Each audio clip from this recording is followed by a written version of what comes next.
Continue कर रहे हैं हम लोग डिफरेंशियल इक्वेशन ऑर्डर पढ़ा रहे थे आपको, सेकंड ऑर्डर की पढ़ा रहे थे, वेरिएबल कोफिशिएंट पढ़ा रहे थे। मेथड 1 मेथड 2 कंप्लीट हो चुका था, मेथड 3 में आ रहे हैं।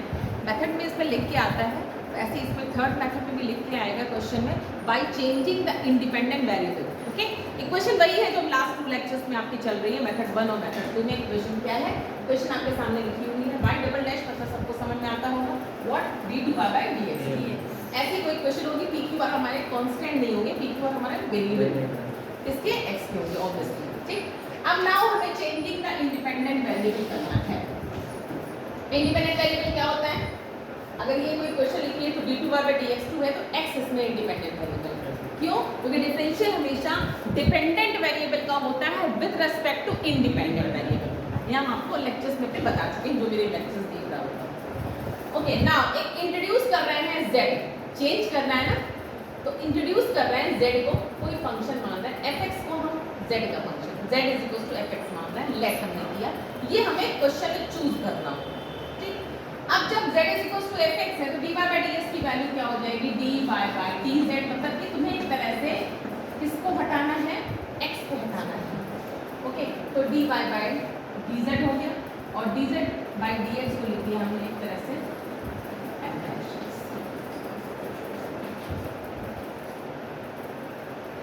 ओके, ठीक है, इसको dz/dx भी लिखा दे सकते हो, नहीं चाहते हो f' लिखना, ये माना है तो dz/dx सेम वही लगा है। ठीक, कोई अंतर नहीं।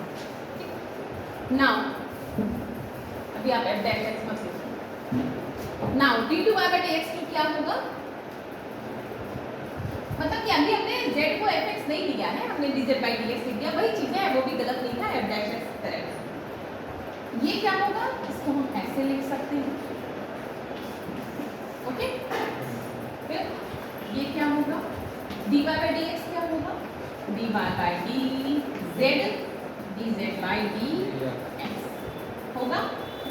ठीक है ना, इसको अंदर s के रिस्पेक्ट में करेंगे, जो हमेशा करते रहते हैं। क्या होगा, ये dy/dx लगा इसके अंदर, dy/dz dz/dx इसको x के रेस्पेक्ट में करना है। ठीक है, तो इसका x के रेस्पेक्ट में करेंगे अगर हम, तो फर्स्ट फंक्शन इनटू सेकंड का डिफरेंशियल, इसका differential d2z/dx2 plus dz/dx as it is उतार दिया और d/dx कर दिया किसका, dy/dz। ओके, फिर वही काम करना है आपको, क्या, इस x की जगह यहाँ पे z लिख दो, ये काम कर सकते हो, यस और नो, कर सकते हो ना। तो d2z/dx2 dy/dz प्लस ये क्या हो गया, इसका स्क्वायर हो गया ना, और ये क्या हो गया, d2y/dz2। इसको और इसको दोनों को इस इक्वेशन में, ये इक्वेशन है क्या, d2y/dx2 plus p dy/dx plus q y = r। इसमें इसकी वैल्यू और y की वैल्यू, y तो y रहेगा क्योंकि y को हमने क्या, y को हमने जो मान है उसकी वैल्यू अब dy/dx, इन दोनों की वैल्यू पुट अप करेंगे।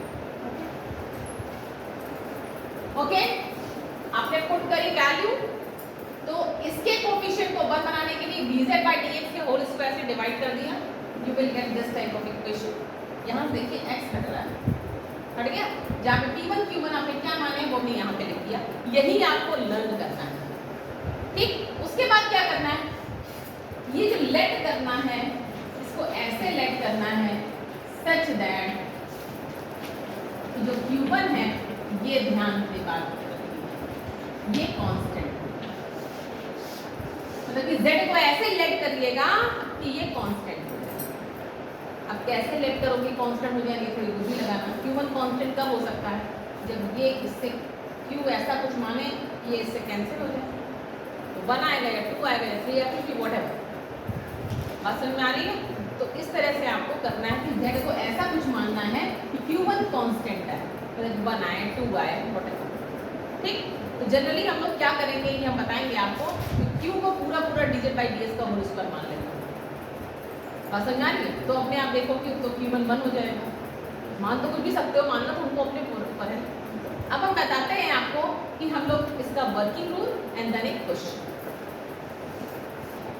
ओके, कांस्टेंट मानना है। अब देखिए कांस्टेंट अगर आप मानोगे, मान लो K मानोगे, अब K मतलब क्या हो गया, Q अपॉन dz, मतलब यही देखिए अगर इसको K मान लोगे कुछ भी कांस्टेंट अपने मन से, तो Q की वैल्यू, तो dz बाई dx के स्क्वायर की वैल्यू क्या आ जाएगी, ठीक है, मतलब कि समथिंग कैसे आ जाएगी, K टाइम्स अब Q। अब Q तुम्हें ऐसा मानना है कि इसकी वैल्यू जो है आपकी वो समथिंग आपकी कांस्टेंट आ जाए, ठीक है। इसको आपको ऐसे लेट करना है, जब ये कांस्टेंट आएगा आपका, ये कुछ भी है कांस्टेंट आएगा, तो dz ओवर dx उस कांस्टेंट का, मान लो a स्क्वायर आया, मान लो सपोज a स्क्वायर आया, ठीक, क्योंकि q तो आपके पास में जो होगा वो ऐसा कुछ मानना है आपको जिससे ये कैंसिल आउट हो जाए। अब ये a स्क्वायर हुआ तो ये a हो गया। अब a होने के बाद में z is equal to something क्या आ गया, dz is equal to a dx। अब क्या करोगे, इससे z आ जाएगा, जब z की वैल्यू आ जाएगी, ठीक, तो इस इक्वेशन को जब सॉल्व करोगे, इस इक्वेशन को जब सॉल्व करेंगे तो y की वैल्यू आएगी, लेकिन इन टर्म्स ऑफ किसकी आएगी, no, in terms of z, यहाँ वेरिएबल क्या है z, तो y की value in terms of z आएगी, z आएगी, ठीक है। अब z की टर्म्स में आएगी, लेकिन z की वैल्यू नेक्स्ट में पता होगी, वो उठा के वहां रखो। बात समझ में आ रही है भाई? ये इक्वेशन आपकी एक तरह से देखिए, हमने आपसे कहा Q1 को कुछ ऐसा लेना है कि कांस्टेंट आ जाए, तो देखो ये भी कांस्टेंट बन जाएगा और P1 ऑटोमेटिकली कुछ कांस्टेंट आएगा, तो ये इक्वेशन देखिए आपकी इजीली बन जाएगी कांस्टेंट कोएफिशिएंट वाली। तो y की value in terms of z आ गई, z की वैल्यू यहां से निकाल दी, फिनिश, ओके ना।